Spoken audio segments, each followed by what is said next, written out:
At my own birthday dinner, my mother leaned across the table smiling like a queen giving orders. "Well, everyone's here." She whispered to my dad, "Tell your son to go change the locks at her apartment." The clinking fork stopped. My brother didn't question, just stood up and left like it was normal to break into your sister's life on her birthday. For an hour, laughter turned into whispers. Then he came back pale as the tablecloth shaking. "Mom, there's something," he said. Her smile vanished. My stomach dropped. Whatever he saw at my apartment wasn't supposed to be found. When people talk about family, they picture warmth, birthday candles, laughter, hugs that mean something. Mine always looked the part. Perfect smiles in Christmas photos, matching sweaters, polite small talk about vacations and promotions. But behind that, everything was a performance. My mother, Mrs. Reeves, was the director. My father, her silent investor. And my brother, Nathan, the star of every act. Since I was little, I knew my role. Stay quiet. Don't ruin the image. If Nathan forgot to call, Mom said he's busy. If I missed one dinner, she said you're selfish. Somehow, every flaw became mine. I used to think if I worked harder, achieved more, maybe she'd finally look at me the way she looked at him. But control doesn't stop when you start succeeding. It just changes form. That night at the restaurant, her whisper wasn't random. She had planned it. I could see it in the way she arranged the seating, Nathan next to Dad, me opposite like an audience member. Even the cake had his favorite flavor, not mine. And when she said, "Well, everyone's here," she wasn't just talking about convenience. She wanted witnesses. She wanted power. Dad didn't question her, either. He never did. Decades of keeping peace had turned him into an echo. He muttered, "Do it after dessert," like it was a grocery list. My brother nodded, eager to please, eager to obey. I remember tracing my finger along the rim of my glass, pretending not to hear, pretending not to care. But inside, my chest burned. Change the locks at my apartment. Why? What had I done this time? I had my own place for 3 years, a small apartment in Portland where I lived with my son Liam. It wasn't fancy, but it was mine. My safe place. No one had a key except me. Or so I thought. When Nathan left the table, I stayed still. Mom chatted with relatives, her voice sweet again as if she hadn't just ordered a break-in. My father smiled weakly, swirling his wine, pretending not to notice my silence. I excused myself to the restroom just to breathe. The mirror reflected a calm woman, neat hair, lipstick intact. No one could see the storm behind her eyes. By the time I returned, an hour had passed. Nathan was back, pale and shaking. He leaned toward Mom, his voice cracking. "There's something you need to see." Her expression stiffened. "What do you mean?" He hesitated, eyes darting to me. "There's police tape around her door." The table fell silent. My mother's fork slipped from her hand. I didn't move, didn't blink. Because in that moment, I realized the real dinner hadn't even started yet. The drive home felt endless.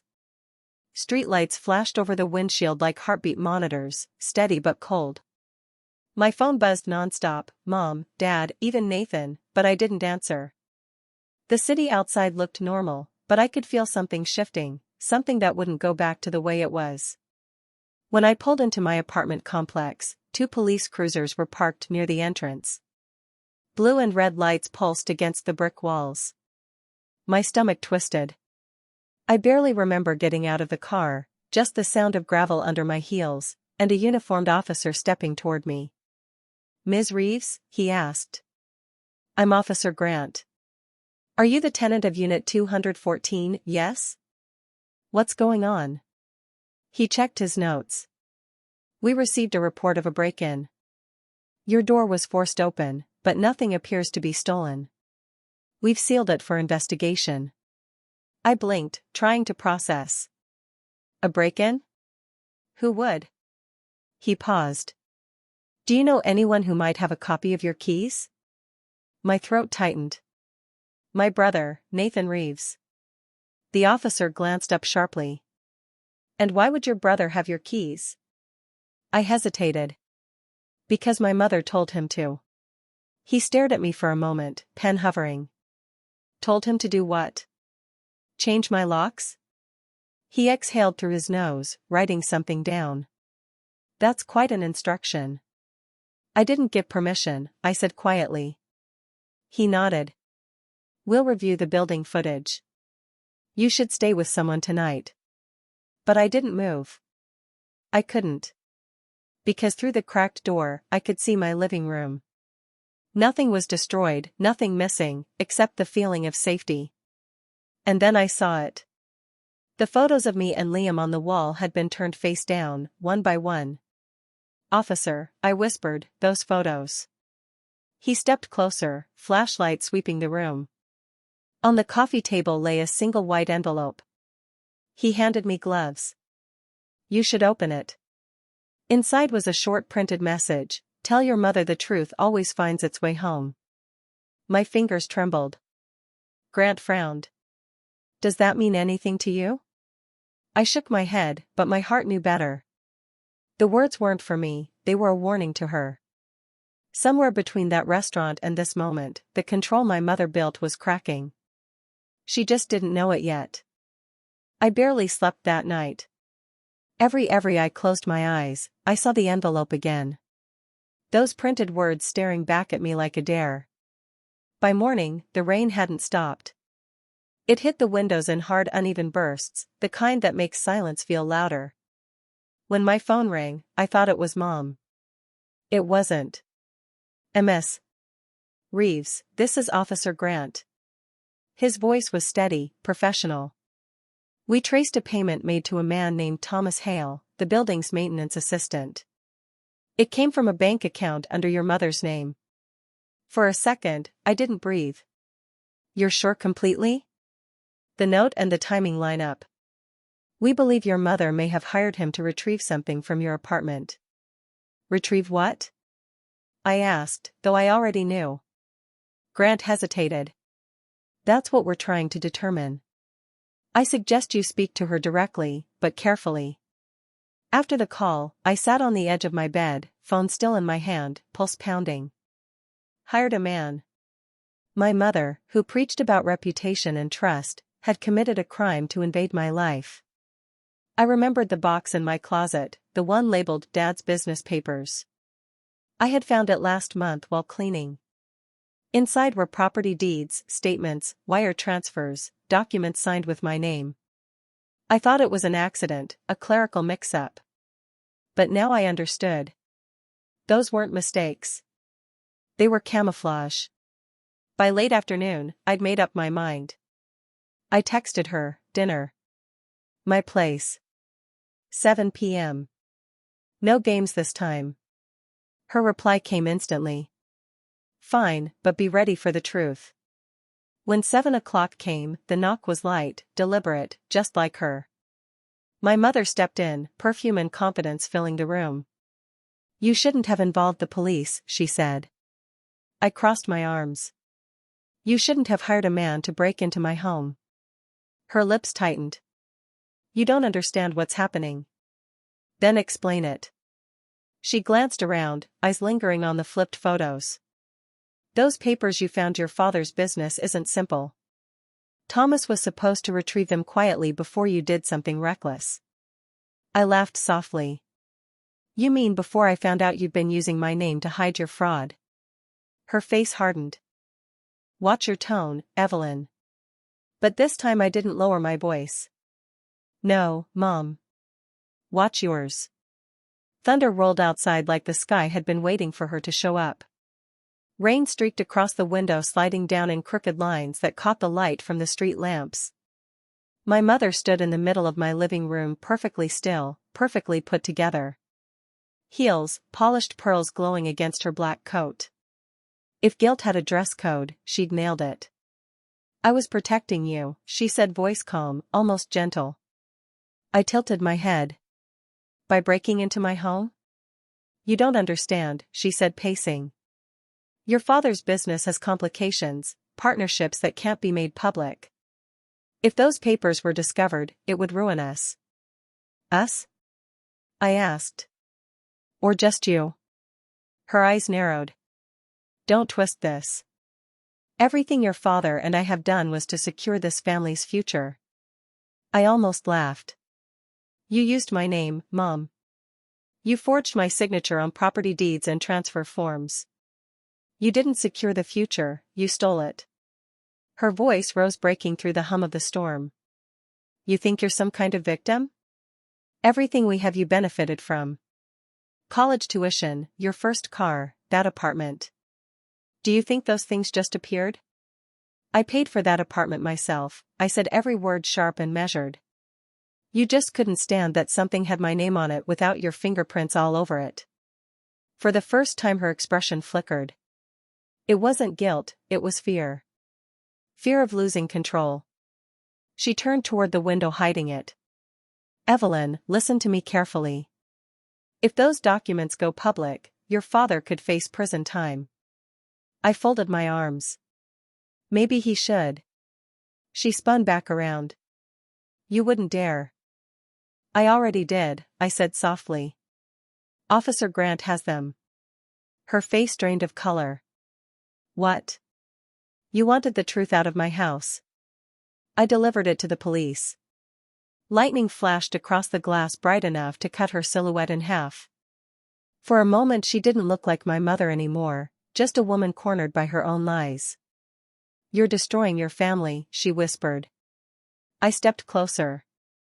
No, Mom. You did that the moment you used me as your shield. She shook her head, stepping back as if I'd struck her. You don't understand what you're doing. I do, I said. I'm setting boundaries. Something you never taught me how to do. The air between us thickened. Every word, every silence, every wound we'd both ignored was suddenly there, alive, breathing. Her eyes glistened, not with tears, but rage. You think you're strong because you've got the law on your side. You're naive. The world doesn't care about your little revenge. I looked at her steadily. It's not revenge, Mom. It's accountability. She laughed, cold and brittle. You'll regret this. Maybe, I said, but at least it'll be my regret. The room went quiet except for the rain. Somewhere outside a car horn echoed, distant and hollow. She stood there, chest rising and falling fast, like she was about to lunge or cry or both. Finally, she said it. If you go through with this, you'll never have a family again. I met her gaze. Then maybe it's time I build one worth having. She froze. Her face hardened, mask sliding back into place. Without another word she turned and walked toward the door. The click of her heels against the hardwood was the sound of a legacy breaking apart. Before she reached the handle, I said, one more thing. She stopped, didn't turn. You asked why someone flipped the photos in my apartment, I said. Maybe because even strangers can tell which way is right side up. Her hand trembled just once before she pulled the door open and disappeared into the storm. The sound of thunder followed her out. For a long time, I stood there watching the door sway slightly from the draft. My hand shook, not from fear, but from release. I walked to the table where the envelope still lay. I picked it up, tore it in half, then dropped it into the trash. This time silence didn't feel like surrender. It felt like ownership. The next morning, I met Officer Grant at the station. My hair was still damp, the air outside heavy with leftover rain. He greeted me with a small nod. You're sure about this? I'm done covering for them, I said. He slid a folder toward me. Inside were photos of the documents, copies of the bank statements, and confirmation that my parents' assets were being frozen pending investigation. Once this goes to the Financial Crimes Division, he said, they'll open a full case. You'll be cleared of all liability. I exhaled slowly. Good. He hesitated. You know this will make headlines. I know, I said, but at least they'll be true. By the time I left the precinct, the clouds had started to break apart. Sunlight spilled through in thin, uneven rays, the kind that look hesitant, like they're not sure they belong yet. When I got to the hospital to pick up Liam, he was waiting with a sticker on his shirt, a gold star. He ran straight into my arms. "Mom, look, I got a star for being brave." I smiled. "So did I, sweetheart. You just can't see mine yet." He giggled, not understanding, and for once I didn't need him to. We drove home in silence, his little hand resting on my arm. The world outside smelled clean, washed, new. When we got back, I made pancakes, the kind he liked with too much syrup and not enough patience. He talked about school, his friends, how he wanted to build a rocket in the backyard. And for the first time in years, I didn't feel like something was chasing me. There were still calls, I hadn't returned messages from reporters I didn't plan to answer. Let them talk. The truth didn't need my permission anymore. That night after Liam went to bed, I stood by the window again. The city lights blinked in the distance, reflect Ed in the rain still clinging to the glass. I thought about my parents, not with anger this time, but clarity. They taught me the difference between love and control, between loyalty and silence. And somewhere between their lies and my truth, I'd finally found myself. The next morning, I walked into the post office with one final envelope in my hand. Inside were the remaining documents linking my parents' offshore accounts. No note, no message, just the truth. When I sealed it, I whispered, "This ends here." Outside the air was bright, cool, honest. I turned toward the street where my car waited, and for the first time, I felt something I hadn't felt since childhood: peace. News travels fast when scandal smells like money. Within a week, every local outlet had picked up the story. Prominent couple under federal review for identity fraud. My phone lit up nonstop. Journalists, lawyers, relatives pretending to check in. I didn't answer a single one. The world could speculate all it wanted. I was done explaining myself. The apartment was quiet now. The flipped photos had been rehung, every frame straightened. Liam's laughter filled the space where fear used to echo. Sometimes late at night, I still caught myself expecting the phone to ring with her name on it, but it never did. Not out of guilt, out of shame. Dad resigned from his company the same day the investigation became public. The firm released a one-line statement about health reasons. Mom vanished from her social circles, her charity events, her book club. For a woman who lived off appearances, silence was the only punishment that fit. Officer Grant called a few days later. "You've been fully cleared, Ms. Reeves. The case is moving forward." "Thank you," I said, "for believing me." He paused. "You didn't need me to believe you. You just needed to believe yourself." After we hung up, I looked around my living room, the same one that had been invaded, violated, reclaimed. The air felt lighter, like the space itself was breathing again. I poured a cup of coffee and opened the window. Outside, the city sounded alive. Horns, footsteps, the soft hum of a place that didn't care who you used to be. That weekend, I invited a few friends over for dinner, people who had stayed when everything fell apart. We didn't talk about my parents. We didn't have to. Nina raised her glass and said, "To freedom, and to never apologizing for protecting yourself." I smiled. "I'll drink to that." Later, after everyone left, I tucked Liam into bed. He mumbled, half asleep, "Are we safe now, Mom?" I brushed his hair back. "Yes, baby. We are." He sighed and drifted off. And for the first time in years, I didn't doubt the words that came out of my mouth. The next morning, sunlight poured through the kitchen window, soft and gold. Liam sat at the table, kicking his legs, syrup on his cheek. I flipped pancakes, watching the light move across the floor like it was tracing new boundaries, ones that finally belonged to me. I'd spent years trying to keep the peace. Turns out, peace isn't something you keep. It's something you claim. As I poured coffee, I looked at my son and smiled. This time, I said softly, "The locks stay mine." If you've ever had to rebuild yourself after family betrayal, share your story below and hit subscribe. You're not alone here.